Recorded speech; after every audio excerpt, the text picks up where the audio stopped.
Assalamualaikum warahmatullahi wabarakatuh. Perkenalkan, nama saya Amanda Kaida dari kelas M238. Di sini saya akan menjelaskan materi tentang makna pengembangan pembelajaran IPS di sekolah dasar. Yang pertama ada pengertian pendidikan IPS di sekolah dasar. Yang kedua, urgensi pengembangan pembelajaran IPS di sekolah dasar. Yang ketiga, karakteristik pengembangan IPS di sekolah dasar. Pendidikan IPS di sekolah dasar merupakan pembelajaran yang mengenalkan siswa pada berbagai aspek kehidupan sosial yang ada di sekitar mereka. Mata pelajaran ini mendukung beberapa cabang ilmu sosial seperti geografi, sejarah, sosiologi, dan ekonomi. Dengan mempelajari IPS, siswa sekolah dasar dapat memahami hubungan antara manusia dan lingkungannya, menghargai keberagaman budaya, berpartisipasi aktif dalam kehidupan masyarakat, memiliki rasa ingin tahu yang tinggi terhadap berbagai hal. Pengertian urgensi. Urgensi adalah pembelajaran ilmu pengetahuan sosial di tingkat sekolah dasar memiliki peran yang sangat penting dalam membentuk karakter dan pengetahuan siswa sebagai calon warga negara yang baik. Kasus yang menimpa seorang siswi SD di Gresik yang mengalami kebutaan akibat dicolok tusuk bakso oleh teman sebayanya merupakan kasus kekerasan yang sangat memprihatinkan.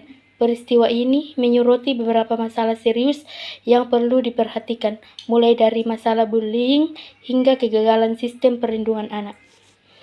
Secara garis besar, peristiwa ini terjadi ketika sang anak menolak memberikan uang jajan kepada teman sebayanya.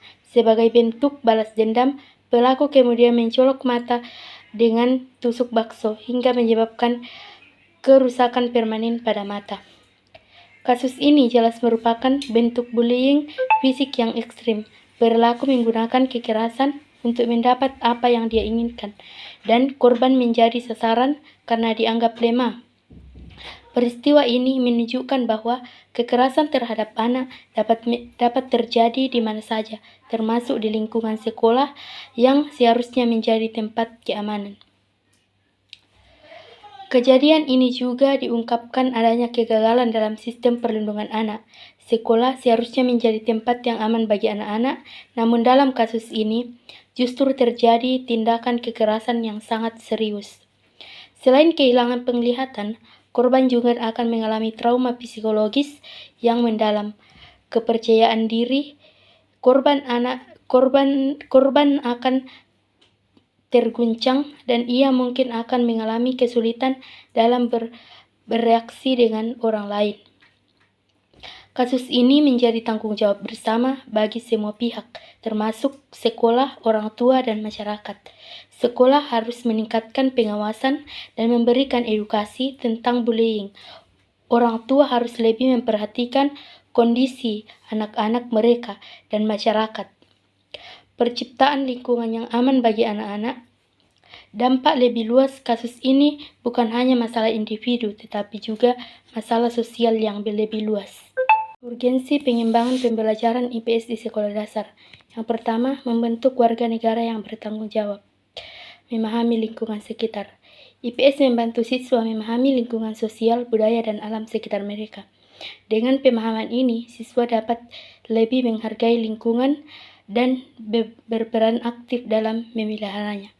Mengembangkan kesadaran akan isu sosial. IPS memperkenalkan siswa pada berbagai isu sosial yang terjadi di masyarakat, seperti kemiskinan, ketidakadilan, dan kediskriminasi. Hal ini mendorong siswa untuk memiliki kepedulian sosial dan berpartisipasi dalam upaya mengatasi masalah-masalah tersebut. Menanamkan nilai-nilai kebangsaan. IPS mengajarkan siswa tentang sejarah, budaya, dan nilai-nilai luhur bangsa. Hal ini penting untuk menumbuhkan rasa cinta tanah air dan semangat nasionalisme. Yang kedua, meningkatkan keterampilan berpikir kritis. IPS mendorong siswa menganalisis berbagai informasi yang diperoleh dari bentuk sumber, baik secara lisan maupun tulisan. Mengajarkan siswa untuk berpikir kritis dan mencari solusi atas berbagai masalah sosial yang dihadapi. Mengambil keputusan. IPS IPS membantu siswa mengembangkan kemampuan untuk mengambil keputusan yang tepat berdasarkan informasi yang ada. Yang ketiga, mengembangkan keterampilan sosial. IPS memberikan kesepakatan pada siswa untuk berinteraksi dengan teman, sebaya, dan orang dewasa dari berbagai latar belakang. Hal ini membantu siswa mengembangkan keterampilan sosial yang penting seperti komunikasi, bekerja sama, dan bertoleransi.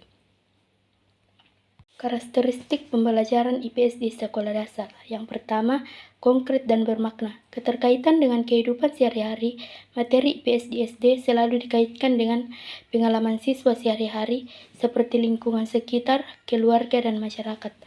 Hal ini membantu pembelajaran menjadi lebih bermakna dan mudah dipahami. Penggunaan media pembelajaran yang konkret. Penggunaan gambar, video, model, dan benda nyata sangat penting untuk membantu siswa memahami konsep-konsep abstrak dalam IPS. Yang kedua, berpusat pada siswa. Pembelajaran aktif. Siswa didorong untuk aktif terlibat dalam proses pembelajaran seperti berdiskusi, melakukan eksperimen sederhana, atau membentuk proyek. Penyusunan dengan tingkat perkembangan siswa, materi dan metode pembelajaran disesuaikan dengan usia dan tingkat perkembangan kognitif siswa. Yang ketiga, holistik dan integratif. Keterkaitan antara konsep. Konsep-konsep dalam IPS saling terkait satu sama lain, misalnya konsep geografi terkait dengan konsep sejarah dan sosiologi. Integrasi dengan mata pelajaran lain. IPS dapat diintegrasikan dengan mata pelajaran lain seperti bahasa Indonesia, matematika, dan IPA. Yang keempat, pengembangan keterampilan berpikir. Berpikir kritis. Siswa dilatih untuk menganalisis informasi, evaluasi argumen, dan menarik kesimpulan. Berpikir kreatif. Siswa mendorong untuk menghasilkan